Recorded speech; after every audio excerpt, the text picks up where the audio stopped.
Digo, no se puede extrapolar un modelo de país, pero sí se puede entender que el capitalismo salvaje fracasó, que no solo hunde a las economías, sino que hunde a las sociedades y hunde al ser humano.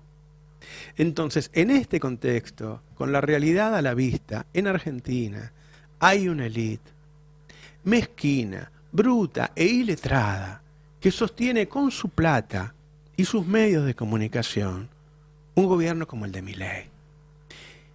Cada vez estoy más convencido de que lo peor que tuvimos no son Videla, Menem, Macri y Milei. Lo peor que tenemos es esta burguesía horrible, egoísta y bruta que los impulsa y los sostiene.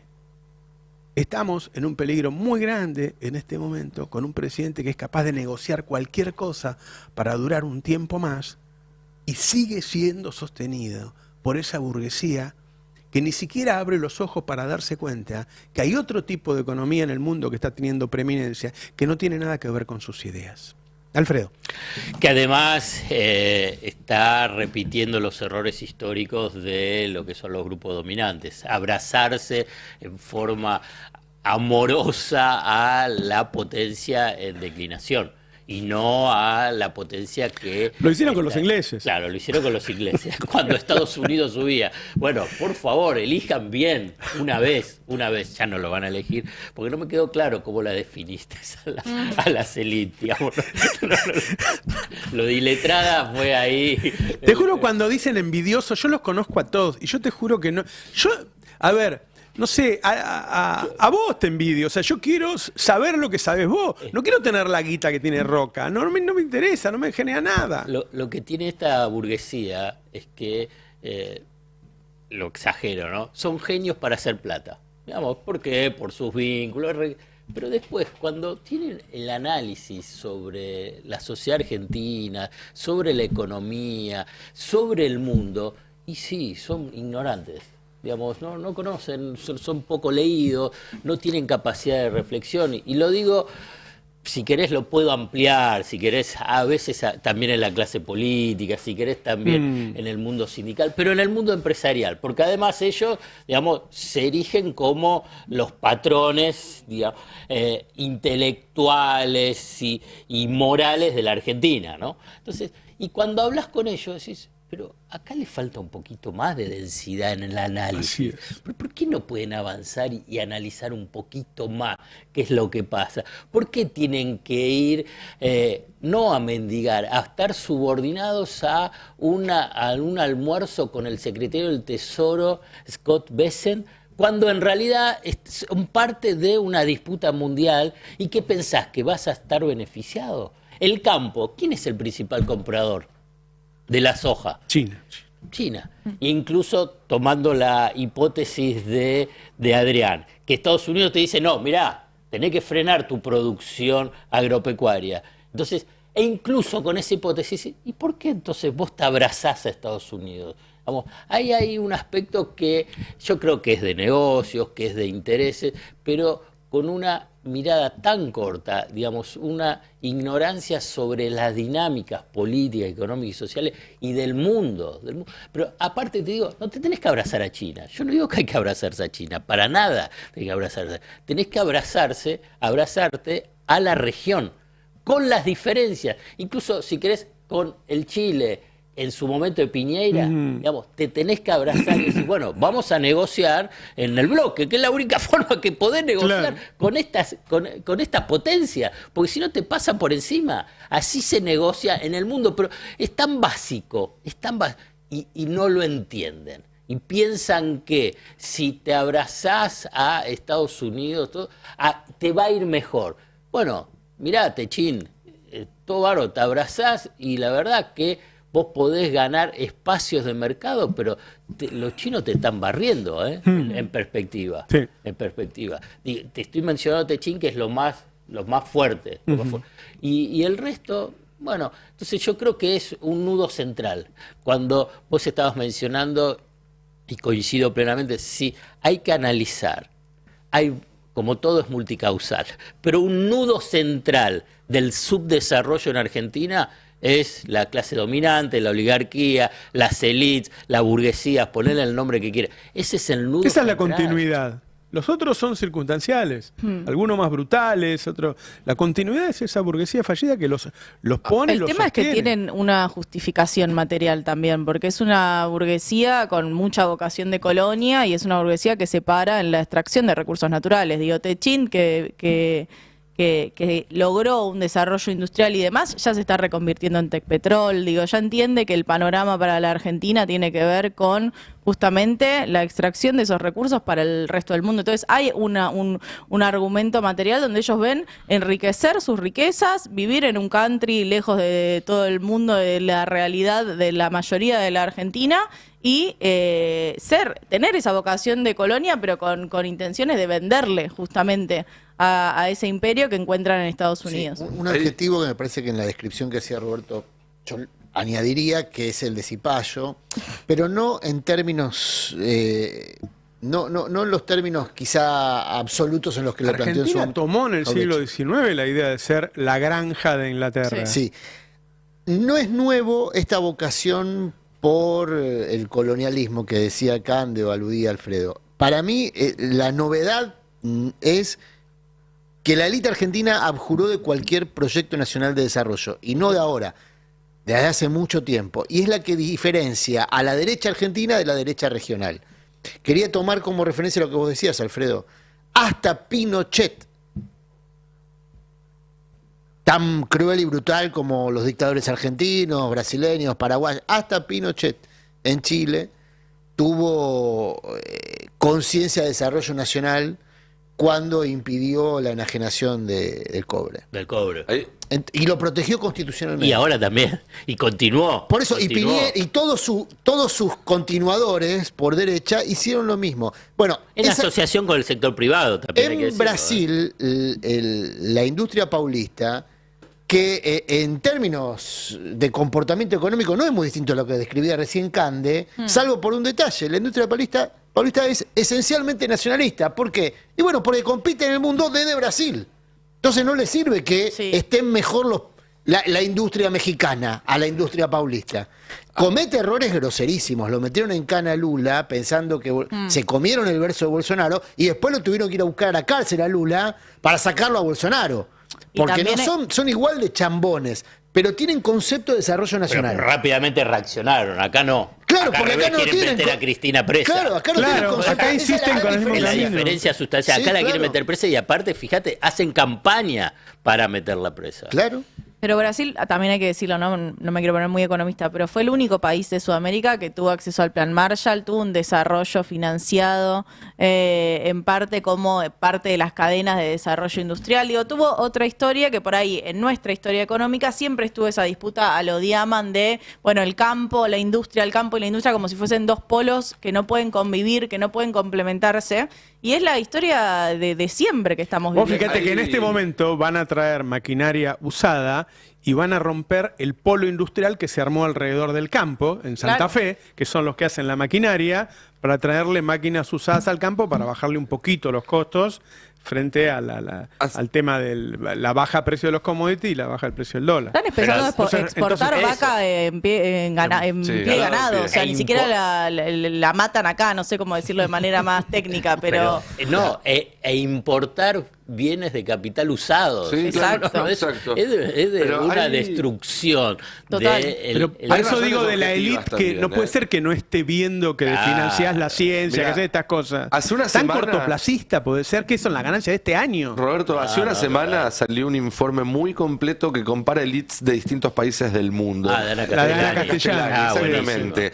Y entre otras cosas te dice esto, la mayoría de las elites argentinas son herederos, viejos, varones, con nivel educativo bajo. En promedio, en los países desarrollados, uno de cada 5 miembros de las élites tiene por lo menos un doctorado, un postdoctorado. En la Argentina es solo el 5%. Es decir, tenemos una élite muy pobre también. Tenemos élites que se dedican a... Pobres a intelectualmente. extraer Sí, intelectualmente. Pobres intelectualmente. Una élite que se dedica a extraer renta no siempre de sus fue así. negocios. No, siempre fue así. pues, Al extraer eso fue renta de así. sus negocios es muy bajo el porcentaje de dueños que además dirigen sus propias empresas, que tienen roles dirigenciales en sus propias empresas y toman las decisiones estratégicas. Es decir, tenemos una élite a la que le faltan... no es una buena élite, no es una élite virtuosa, más allá de que podemos discutir después en qué lugar la élite sí fue virtuosa, porque vivimos en un mundo donde hay pocos ejemplos de élites. Digo, Elon Musk está mucho más formado y es un tremendo hijo de puta también, no pasa solo por ahí. No me quedo qué. Yo creo que hay que diferenciar, si algo para mí se aprendió de la experiencia de la 125, que todo parecía como el campo, y después fue como, bueno, pará, no es lo mismo los exportadores, los pool de siembra, los pequeños productores. Bueno, acá es lo mismo, no es hay una parte de la elite muy chiquitita que efectivamente se va a beneficiar con este modelo de extracción. Y eso no va a ser la gran parte de la elite, que tiene que ver con un proceso de incipiente desarrollo industrial. Esos van a perder. Ojo que este dólar puede Pero piensan terminar como- con sus propios socios. Claro. O sea, este dólar con un petróleo a $60, ahí tiene un problema ya Bueno, con sus mismas alianzas. Es que ahí entra lo que hablamos la semana pasada. Hasta ahora Milei estaba sustentado en un pool de sponsors que tenía mayormente empresarios argentinos y capitales argentinos atrás. En este momento está invertido 100% en Washington. En este momento el apoyo de Milei es 100% de afuera. Hay que aclarar que no es fácil, digo, hay un problema monetario en Argentina, o bimonetarista en Argentina, desde hace muchos años que él lo hereda. Hay un problema de falta de dólares que él lo hereda, él viene después de la sequía. Ahora, las decisiones que va tomando, por eso digo, son las decisiones, un tema muy complejo como es son las decisiones de un timbero, son las decisiones que priorizan la bicicleta financiera. Yo creo que Milei en algún momento tuvo una puja con Caputo sobre qué hacían con esto, y el otro día se asustó, se cagó encima de los formadores de precios, porque los formadores No de me precios... quedó claro. No, es que te pasan Estamos por muy arriba. explícitos. Yo me acuerdo, mira, cada secretario de comercio que entra, yo voy y les digo, mira, son amigos míos, muchachos. Yo los conozco. Cuando yo tenía 20 años, ellos tenían 20 años, ahora son los directores de empresas. Te van a pasar por arriba. Te van a comer. Te van a mentir, vos no vas a entender nada, te van a engañar. Se lo digo a todos los secretarios de comercio del lado nuestro y del otro, y les pasa todas las veces. Y les pasó eso y se asustaron, y por eso salió el presidente con 12.000 millones de dólares que recién le llegaron, fresquitos, crocantes, y dijo, el dólar vale 1.000. En este momento está 1.070 el mayorista. No es joda. Es decir, está más barato que el 1.097 que estaba antes. Y sin el blend. Me das el disparador. Te tiro para el alimentos. Sí, me das el disparador para hablar sobre el tema de la inflación. Sí. Porque claramente se le quemaron todos los papeles. Y hay un tema de diagnóstico. Cuando uno empieza a hablar, te decís, bueno, a ver qué es lo que pasa con la economía. ¿Qué es lo que pasa, si querés, con Milei, la interpretación de la economía? ¿Y qué es lo que está pasando? Vos estabas hablando sobre los formados de precios, pero vos fijate qué es lo que ha insistido una y otra vez, y ahora lo vamos a escuchar en el tape 1, la definición que tiene Milei sobre la inflación. ¿Cómo es la definición que nosotros usamos de inflación? La inflación es siempre y en todo lugar un fenómeno monetario, generado por un exceso de oferta, ya sea o porque subió la oferta, o porque cayó la demanda, o pasaron las dos cosas a la vez, y eso derivó en que el poder adquisitivo del dinero caiga, es decir, todos los precios expresados en una unidad monetaria suben. Bueno, si tenés que hablar con los formadores de precios, y acá ya estás en un tema que a vos se te quemaron los papeles. Claro. Si tenés que pisar el tipo de cambio para que no suban los precios, y estás con un problema en el diagnóstico. Si tenés que pisar el salario para que esa demanda no incremente y se lleve a precio, y bueno, estás con un problema de diagnóstico. Ese es el problema de diagnóstico principal, que además lo sigue sosteniendo. Uno puede decir, bueno, es el discurso y él es un pragmático y en realidad avanza sobre pedirle a Molinos y Unilever que no suban los precios, apretándolo públicamente Toto Caputo por Twitter. Uno que decir, pero escúchame, ¿cuál era? Antes Moreno apretaba, estos aprietan de la misma forma, no suban los precios, le dice a los supermercados, ustedes no convaliden. Pará, acá no tiene nada que ver Milton Friedman, digamos, porque la definición de Milei es de Milton Friedman, no es de él, quiero decirlo, es de esa lógica bien monetarista, y él la repite. ¿Pero para qué la repite? Ya está, ¿a quién le está hablando? porque la palabra del presidente así se devalúa. Y cuando se devalúa, la iniciativa política en la economía se debilita. Y entonces también después eso refleja en los precios, porque la inflación también es un factor político. Bueno, él agudiza cada uno de los puntos vinculados con la inflación, pero además en esa palabra que se devalúa, la palabra presidencial, es cuando también dice que va a colapsar la inflación cuando sube. Vamos a escucharlo. La base monetaria no se va a agrandar. no crece. El resultado fiscal no me inyecta pesos, me saca pesos. O sea, con lo cual va a haber menos pesos. Se está recomponiendo la demanda de dinero. La verdad que 6,5 puntos del PBI es una pelotudez cuando fue históricamente 13, ponele. Con lo cual, digamos, la demanda, digamos, la base monetaria por lo menos debería duplicarse en condiciones normales de presión y temperatura. Pero no solo eso. Además, la economía argentina crece más que la economía americana. Con lo cual la demanda de dinero está volando. Por lo tanto, digamos, vos necesitás pesos y no hay más pesos. Entonces, inexorablemente, en algún momento, la inflación va a colapsar. ¿Cuándo va a colapsar? A mitad del año que viene. Bueno, acá es donde insiste en el error de diagnóstico. Él habla de la masa de dinero y que no hay pesos suficientes. Vos lo mencionaste, Roberto, también en varias oportunidades. En realidad vos tenés que ampliar cuando lo ves al M3, cuando tenés los plazos fijos. En realidad tenés una relación casi de 50.000 millones de dólares que necesitas para atender. Entonces tenés la posibilidad de la corrida. No es que no tenés los suficientes pesos en la economía para poder... La mayoría de los plazos fijos están a cambio. 30 días. Claro, y además eso. Entonces, yo cuando fue 2001 tenía 7, 8 plazos fijos, llegué antes a sacarlos todos, fui y compré dólar. Entonces la gente cuando se empieza a asustar va y compra dólar. Discúlpenme, a 1.000 pesos compren todos los dólares que puedan. La velocidad de circulación del dinero, esto es otro de las variables. Cuando tenés aumento de precios colapsa la demanda, no es que va a colapsar la inflación. ¿Sabes cuándo colapsa, si querés, la inflación? Cuando tenés una depresión económica. Claro. Entonces, ¿qué es lo que querés?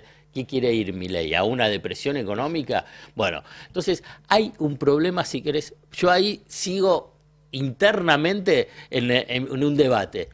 ¿Es un diagnóstico equivocado? ¿Lo cree o simplemente es una estrategia política? Si es una estrategia política, digo, bueno. Bueno, ahora va a intentar llegar a las elecciones con un dólar a 1.000 y ver si, o sea, tuvo ya un mes de 3,7. Este mes va a ser de más del 4 seguro.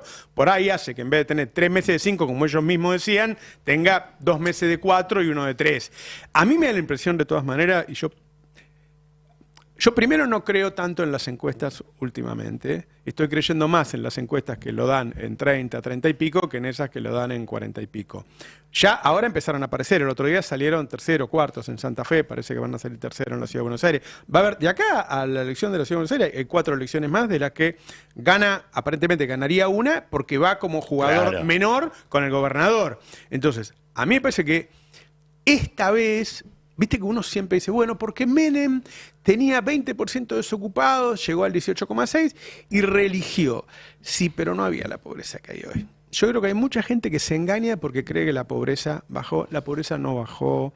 No puede ser que baje la pobreza y baje el consumo como está bajando. No puede ser que además los que sí consumen cambien de marca, que los que sí consumen estén endeudándose para consumir. Es decir, hay algo muy claro que te dice que la gente está cada vez peor. Si la gente está cada vez peor, a mí me parece que por más que mantenga el dólar a 1.000 y que la inflación en vez de ser un 5 sea un 4 o sea un 3, yo no sé si va a zafar con eso. Se le quemó, discúlpame, lo último ahí, se le quemó los papeles y se le quemaron las 2 banderas. Se le quemó la bandera de la estabilidad cambiaria, aunque vaya a 1.000, tuvo que cambiar. Y hay la expectativa, entonces pero puede subir a 1.400. Cuando estaba en el ajuste del 1%, y no pensabas que...